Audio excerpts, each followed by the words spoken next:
Halo everybody, ketemu lagi bareng Bayu di podcast seri Valencia GP Part 2. Gue minta maaf karena akhir-akhir ini gue menghilang. Desember ini, terutama minggu ini adalah minggu-minggu dimana gue memang biasanya mellow banget. Jadi bulan Desember itu, satu, kalau di kerjaan itu perkara target dan perkara tutup buku. Di luar pekerjaan adalah gue sibuk ngurus ya kue, ya rumah, ya bantu-bantu dan segala macem. Secara personal itu yang bikin Desember adalah bulan yang tersedih gue, terutama minggu-minggu ini.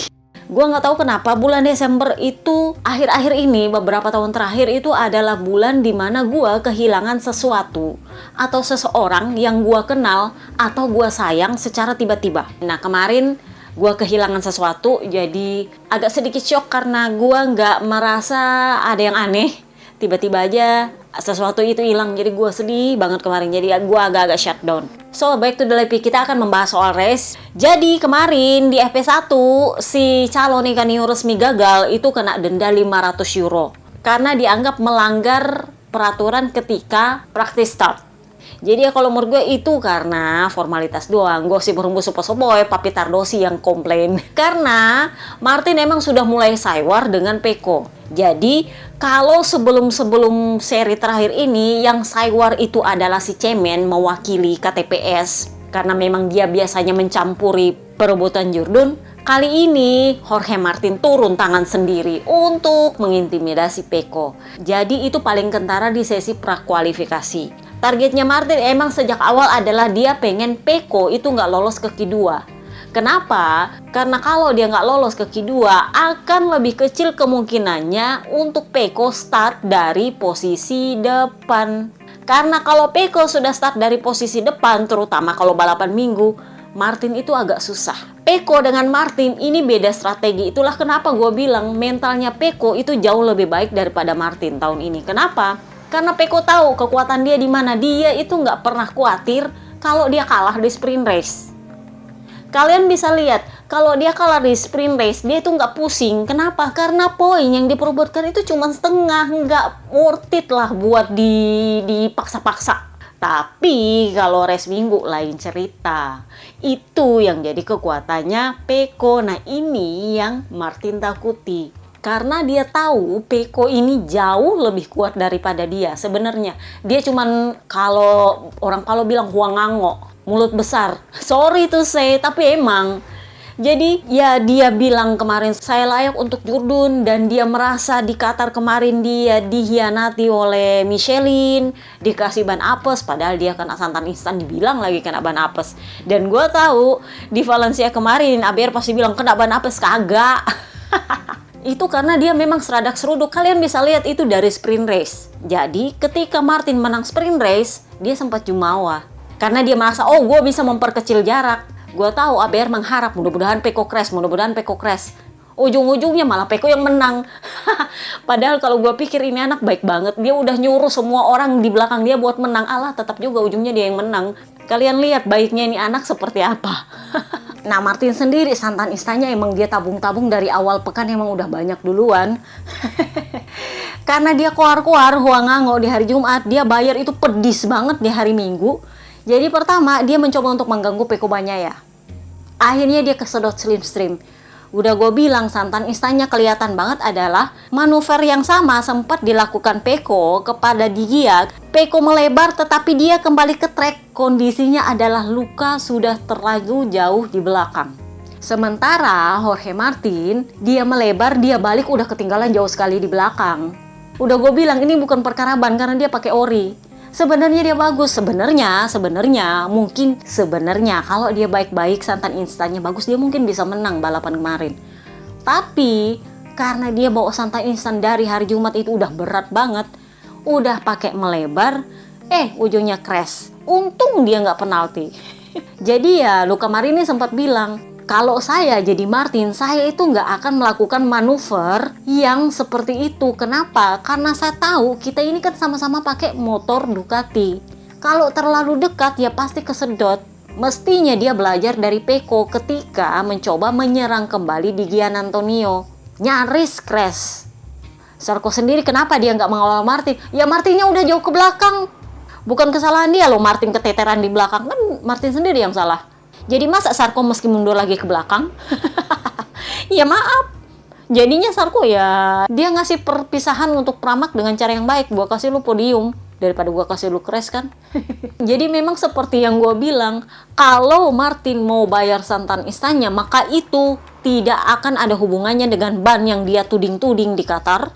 Dan gak ada hubungannya dengan orang-orang yang dia mau tuduh untuk membantu Peko atau RD. Gak ada, karena itu crash. Dan crash dia yang bikin kesalahan, bukan Marc Marquez. Dia yang bikin kesalahan. Dia melebar, dia yang bikin kesalahan. Jadi ya akhirnya dia ngajak crash aliansi dia.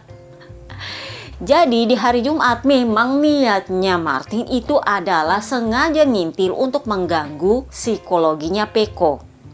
Peko memang beberapa seri terakhir itu sering dikintir sama Martin. Tetapi karena faktanya Martin punya motor yang sama bagus dengan dia, para fans berpikir, oh itu cuman kebetulan dia ada di belakangnya Peko doang, nggak ada maksud buat ngintil. Karena kan mereka sama-sama motornya, persis lagi. Jadi nggak mungkin lah si Martin ngintil. Yang kelihatan ngintil justru Marc Marquez, si cemen. Tetapi kemarin di Valencia, Peko secara halus membuktikan bahwa memang Jorge Martin ngintil dia. Simple, run pertama diikuti, dia mulai, gua nggak suka. Peko bukan tanpa warning loh, dia masuk ke pit.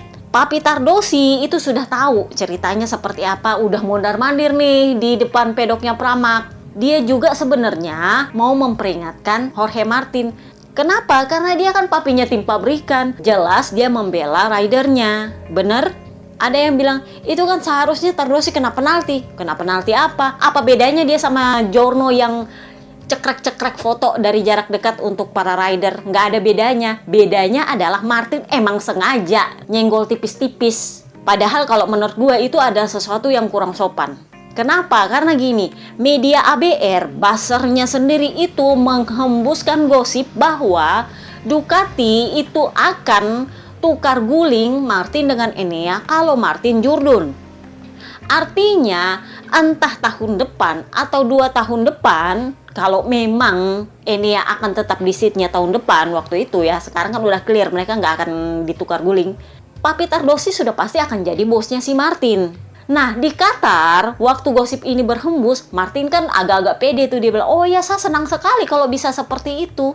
Tapi begitu dia tahu dia bikin salah sama Tardosi, nggak sopan sama Tardosi. Tardosi tahu nggak gosip berhembus sepoi-sepoi, dia bilang no sama Claudio Domenicali, CEO-nya Ducati. Dia bilang, kalau itu anak masuk ke garasi gue nggak yakin bisa akur sama dia. Ini mengingatkan gue sama Papi Perigi dengan Dovi beberapa tahun lalu. Masih ingat? Gosip yang coba diredam karena itu kabarnya mereka saling teriak saking nggak akurnya. Tardosi sebenarnya enggak mau menghalangi apapun, enggak. Cuman dia mau para rider Ducati ini bersaing dengan clear, dengan kemampuan masing-masing. Gak usah pakai acara ganggu-ganggu psikologi. Cuman ya you know lah ya, KTPS didikannya siapa? Tentu saja Jurdun Malin Kundang. Patronnya mereka sama ini sebagai KTPS, ya Malin Kundang, ya itulah yang mereka ikuti. Jadi Ducati sebagai pabrikan ketika ditanya, mereka bilang kami nggak ada di tim order, kami cuma minta semuanya balapan dengan clean dan clear. Nggak ada yang menyalahi etika. Kalau mau menyalip silahkan menyalip, nggak apa-apa, yang penting clean dan clear. Jangan ngerecokin.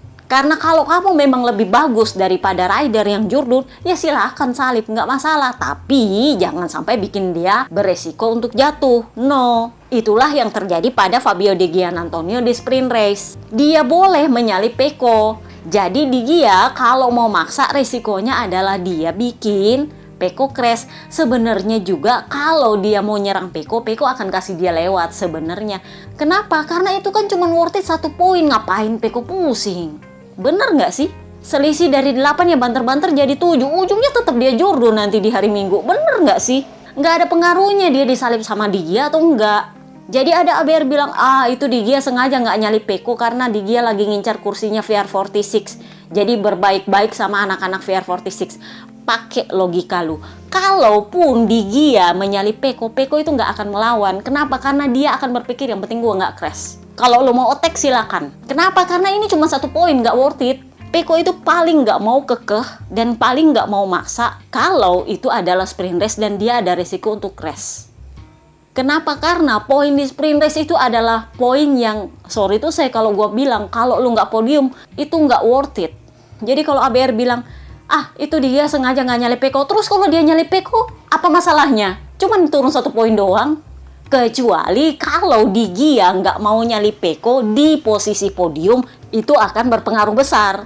Tapi kalau cuma 1 poin di belakang sana, ya ngapain diributin? Jadi si Peko ketika dia tahu dikintil Martin, di run keduanya, dia sudah clear. Kasih tanda itu ketika keluar pit lane di run kedua. Tapi Martin dengan sengaja mengikuti dia dengan mepet-mepet. Jadi Peko itu sengaja melebar dari trek, ngambil jalur lain, dan ujungnya Martin ngikut. Tahu nggak pesannya apa? Dia mau kasih lihat ke penonton bahwa ini loh Martin yang sebenarnya. ABR mulai lagi nyinyi, bilang bahwa kalau Peko memang nggak peduli, ya untuk apa dia pakai acara melebar dengan sengaja? Emang dia nggak peduli sih, tapi dia mau memperlihatkan ini loh Martin yang sebenarnya. Martin mau nggak mau harus mengakui karena dia udah ke gap. Jadi dia bilang, oh ya itu memang salah satu cara saya untuk menurunkan mental dia, karena saya tahu dia lebih unggul dari saya sekarang. Jadi cara saya adalah mengganggu mental dia. Peko bilang apa? Oh nggak masalah, itu udah biasa. Kalau dia baru ngintil saya sekarang, mungkin saya gusar. Dia emang udah ngintil saya beberapa seri sebelumnya, udah beberapa balapan sebelumnya. Cuman nggak pernah kelihatan dengan jelas bahwa dia sengaja ngintil saya. Nah tadi saya sengaja untuk melebar untuk mencari tahu apakah memang dia benar-benar ngintil saya atau enggak. Saya sih sudah terbiasa, nggak masalah. Karena kan itu cuma 1 orang Martin. Saya loh yang biasanya ngintil saya minimal 3-4 rider. Jadi ya nggak masalah. Cuma alangkah baiknya kalau dia fokus kepada dirinya sendiri daripada dia ngurus bagaimana caranya mengganggu saya. Ya well, ujungnya adalah sesuai maunya Martin. Si Peko masuk ke Q1. Mulailah ABR merasa, ini Peko ini emang nggak bagus, merasa ada dalam tekanan dan segala macem. Hey, kalau kalian ngintil gue di Twitter, gue ada bilang dia lagi main kartu. Kalian lihat dia tembus Q2, habis Q2 lu tahu dia kemana? Front row. Kenapa? Karena gue bilang dia main kartu. Dia sudah main kartu itu sejak Sepang, main kartu. Jadi dia sengaja nutup kartu dia, baru dibuka begitu dia merasa itu diperlukan. Jadi ketika Martin pakai strategi mental, Cywar, warisan dari si cemen maling kundang itu, Peko main kartu. Oh ya udah nggak apa-apa kalau lu kartu lu adalah ngintil, ya oke, gue perlihatkan kartu gue. Lu main mental sama gue tunjukin bahwa mental gue lebih baik dari lo. Oh lu pengen gue nggak lolos ke Q2? Oke nggak apa-apa, gue masuk Q1. Ujung-ujungnya dia front row. Satu-satunya harapan para KTPS adalah Papa Nina yang dari pole position. Sayangnya Papa Nina harus bayar santan instan di sprint race. Ada yang bilang itu santan instan dia di sprint race karena dia sempat ngerecokin Peko. Ya gue sih sebenarnya nggak tahu apakah itu santan instannya Papa Nina, karena kalaupun iya menurut gue sih kecil banget sih. Udah kayak mikroskop aja tuh langit nyari itu yang mana yang harus dibayar. Sekecil apapun, bahkan binder pun harus bayar santan instannya dari sprint race. Ada yang bilang Papa Nina itu kena penalti itu gara-gara santan instan dia ngerecokin Peko di sprint race. Brad Binder harus bayar penalti santan instan gara-gara dia sengaja dalam tanda kutip membiarkan Martin lewat. Dia sengaja sedikit melebar. Makanya gue bilang kalau lu battle, lu sisa sedikit melebar, ala-ala melakukan kesalahan dan lu biarin orang maju. Jadinya ya Martin menang sprint race kemarin kan. Marc Marquez di belakangnya mengawal. Terus ABR ada yang bilang, tapi kan di sprint race si Marc Marquez kan sempat hampir bikin jatuh Jorge Martin. Kita lihat pelan-pelan, lu lihat ulang.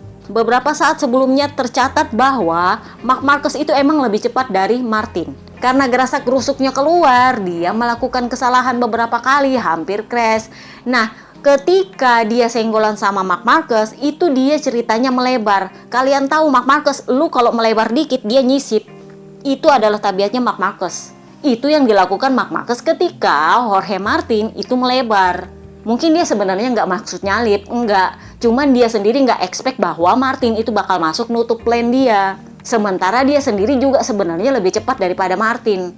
Jadi kalian bisa lihat ketika dia tahu dia hampir membahayakan Martin, dia langsung ngerem mundur. Dan dia ngejagain Martin di belakang. Kalian bisa lihat sampai di depan. Tapi kalian bisa lihat bahwa dia dan Zarco itu sangat menjaga Martin ketika sprint race. Zarco itu dengan sengaja melebar dan mundur di belakang. Dengan terang-terangan Zarco bilang, saya ngawal dia. Karena udah turun tim order. Nah, yang menarik emang Papa Nina. Jadi kalau kalian bilang, apakah santan instannya yang dibayar di hari Minggu itu adalah ke Peko atau ke Martin? Itu tanda tanya gua. Kenapa? Karena dia lebih ngerecokin Martin daripada ngerecokin Peko. Dia ngerecokin Martin. Yang lain pada kasih jalan, dia sibuk nahan Martin. Serius. Jadi kalau kalian lihat, Papa Nina ini adalah rider top KTPS yang gak terlalu peduli soal tim-timan. Jadi kalian bisa lihat Papa Kembar itu terang-terangan masuk ke tim Martin. Si Cemen Maling Kundang itu terang-terangan bilang dia masuk ke tim Martin. Papa Nina mah nggak terlalu peduli. Kenapa? Ini yang menarik perhatian gue. Kalau gue pikir-pikir, oh sepertinya kayak gini. Kalian masih ingat, dia adalah kandidat Jurdun ketika dia Yamaha. Dan waktu itu ada nggak yang tim-timan? Nggak ada. Mir, dia nggak pernah kandidat Jurdun, dia langsung Jurdun. Malin Kundang nggak pernah kandidat Jurdun, dia langsung Jurdun. Waktu itu kan nggak ada yang tim-timan, nggak ada yang... Jadi dia merasa yang kali ini kok lebay banget gitu. Jadi dia nggak peduli, dia ngurus dirinya sendiri. Nah, jadi pertanyaan gue, bayar santan instannya ke siapa? Ke Peko kah ke Martin? Karena memang ya dia juga menghalangi Peko, ya dia juga menghalangi Martin. Lebih menghalangi Martin sih sebenarnya kalau gue. Nah, ujungnya adalah dia sudah dapat pole, kena penalti. Ada yang bilang, ini gara-gara RD nih, emang sengaja pengen Peko langsung Jurdun. Ya, aturannya aturan. Cuman bedanya adalah siapa yang melanggar. Jadi, black flag dengan lingkaran merah di tengah, merah apa orange. Nah, itu tanda bahwa rider begitu melihat bendera itu harus meninggalkan track. Pertanyaannya adalah, apakah kesalahannya Papa Nina ini layak untuk mendapatkan penalti atau enggak?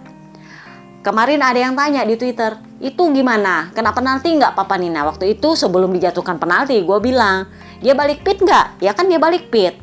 Nah, yang menjadi masalah adalah apakah RD menginterpretasikan Papa Nina berkendara di pinggiran trek di luar garis putih itu sebagai pelanggaran atau enggak?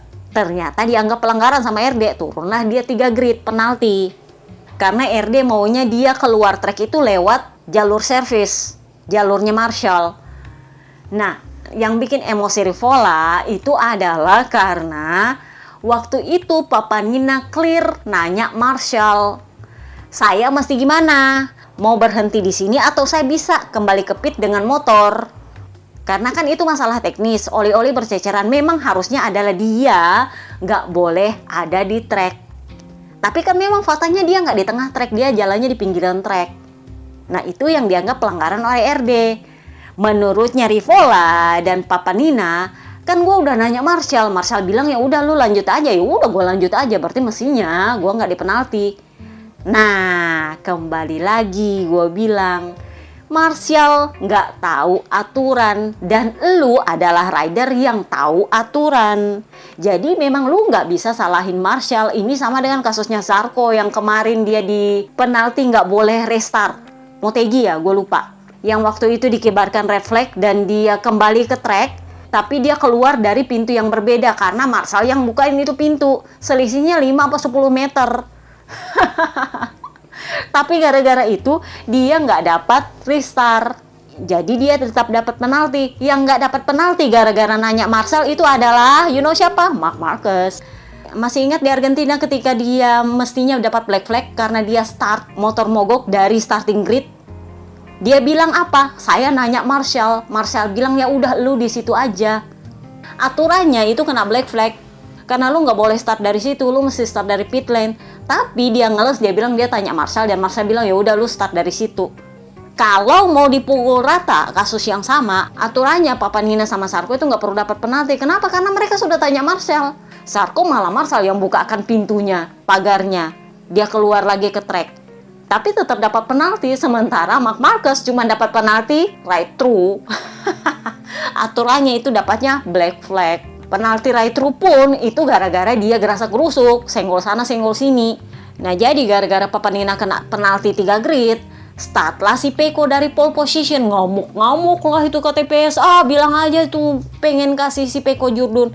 Ya faktanya adalah Papa Nina kan pakai Aprilia, Peko pakai Ducati. Kalian mau lihat dia akan bertahan berapa lama itu di depan. Dengan sekian banyak masalahnya Aprilia, Papa Nina ketika di tes Valencia itu nggak menguji motor baru. Tahu nggak dia menguji apa? Menguji ban yang dia pakai dan setup yang dia pakai ketika balapan minggu. Cuman untuk memastikan apa yang salah dengan motornya. Dapatnya apa? Ban undian.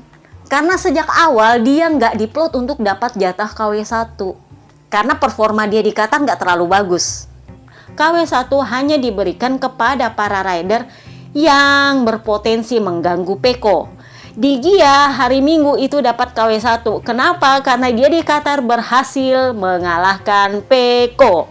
Jadi kalau kalian ngintil postingan gua sebelum akhir pekan, gua udah bilang ini bakal ori vs KW2 atau apes.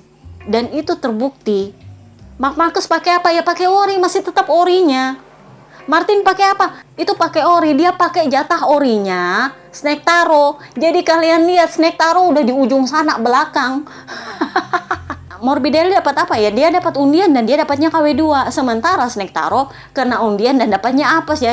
Ya lu lihat aja dia di belakang sana jadinya. Nggak bisa kemana-mana. Sementara ini ori berdua, ya namanya santan instan ya. Jadi ya lu mau apa ya begitulah. Harus disyukuri adalah dia nggak cedera lagi dengan crash seburuk itu. Kenapa? Karena perkataan dia setelah ketemu dengan Marcobes itu kalau menurut gue bisa dihitung sebagai santan instan loh.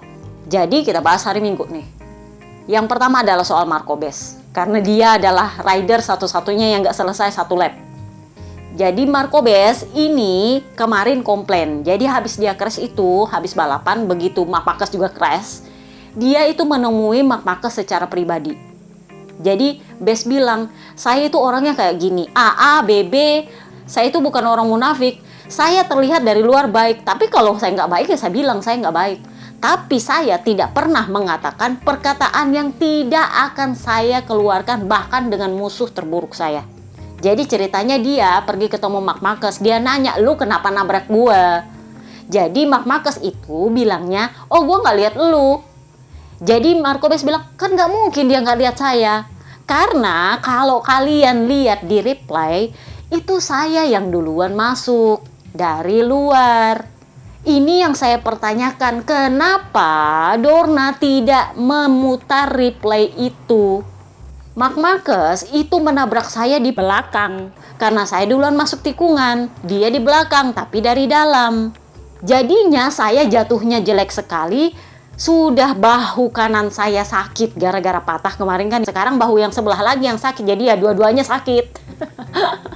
Dia ngomongnya sampai ketawa. Pakai bawa bir pula dia ngomong di depan media. Jadi ya seperti itu. Jadi saya bilang, oh kamu nggak bisa begitu Marc Marquez. Kamu nggak mungkin nggak lihat saya. Berhentilah pura-pura gila.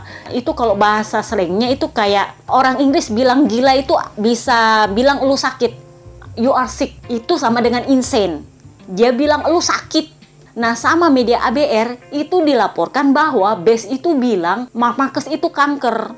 Padahal yang dia bilang lu itu sakit, pura-pura gila. Tahu nggak? Karena Marc Marquez bilang oh gue nggak lihat lu. Jadi Marcobes bilang yang saya pertanyakan adalah satu, kenapa Dorna nggak putar replaynya? Kedua, penaltinya mana? Karena bahkan kalau cuma senggolan pun dapat penalti, lah ini ada yang crash nggak dapat penalti.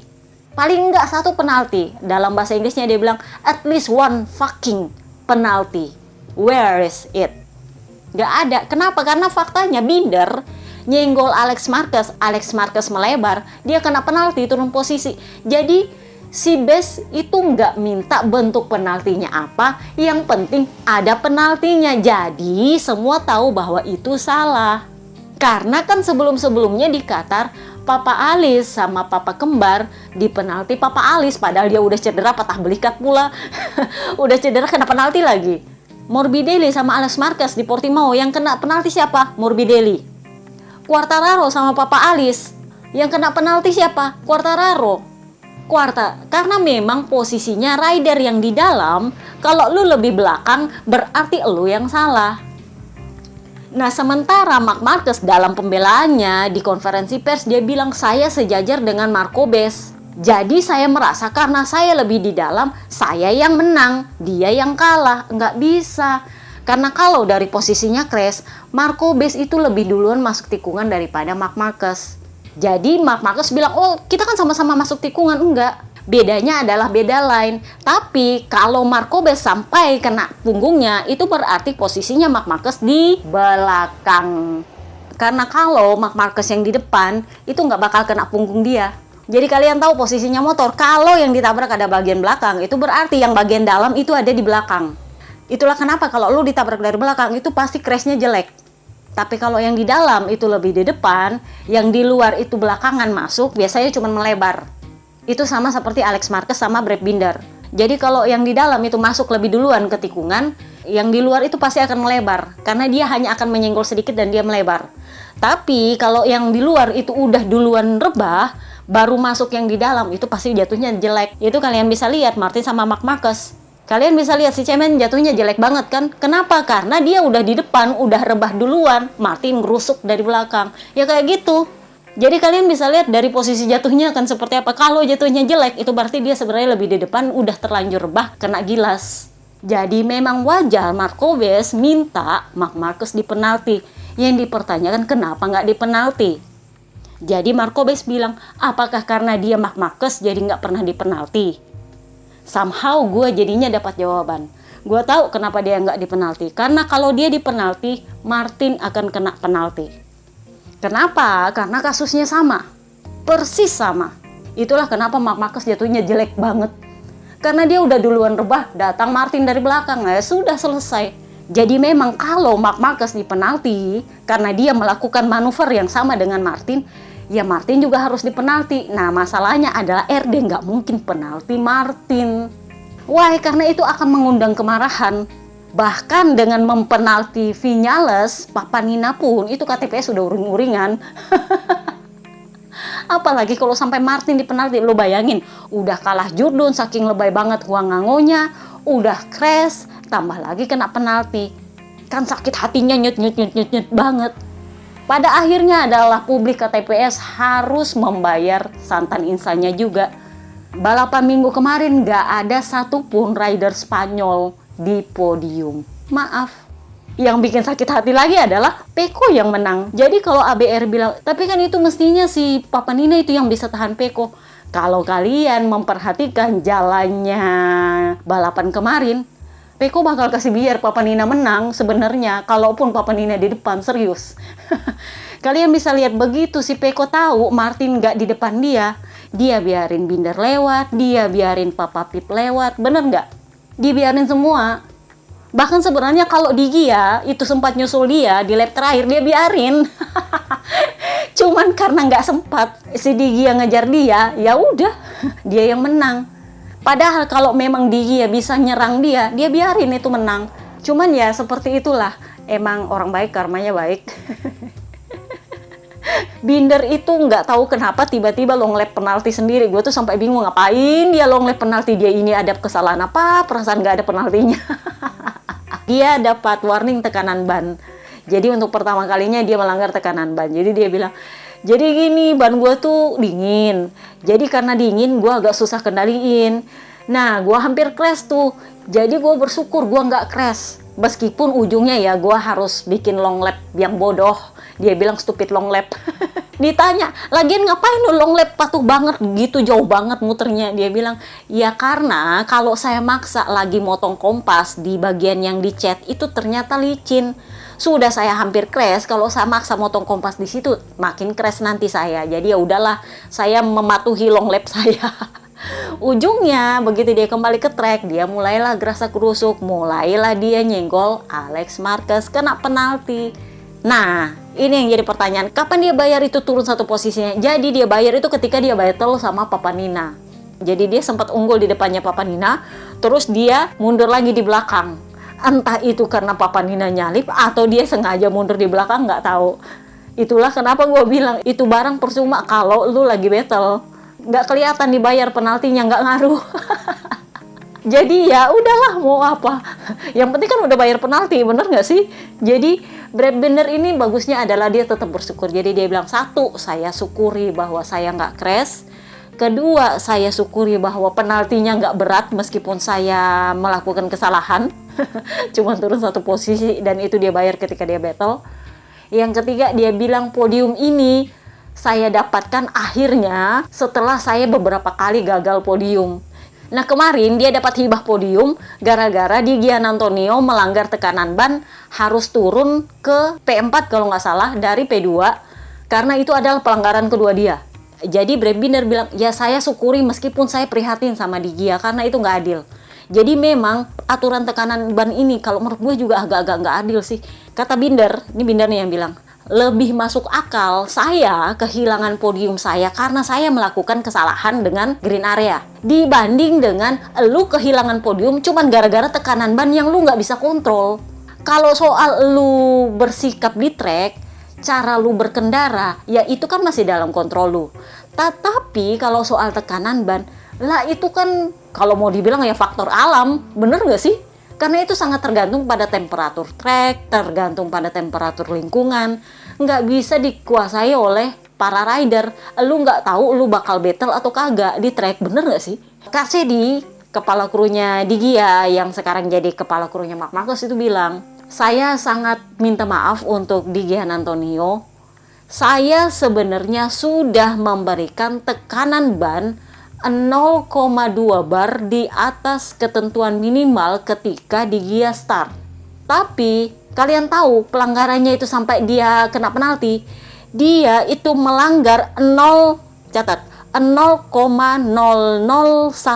bar selama lebih dari 2 lap dari 50% yang ditetapkan.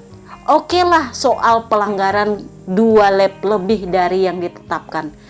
Tetapi 0,001 bar itu bikin sakit hati. Kalau dia 0,1 atau 0,01 masih make sense. Oke, gua salah. Oke, itu layak penalti. Tapi 0,001 1/100 itu kan tipis banget, 1/100.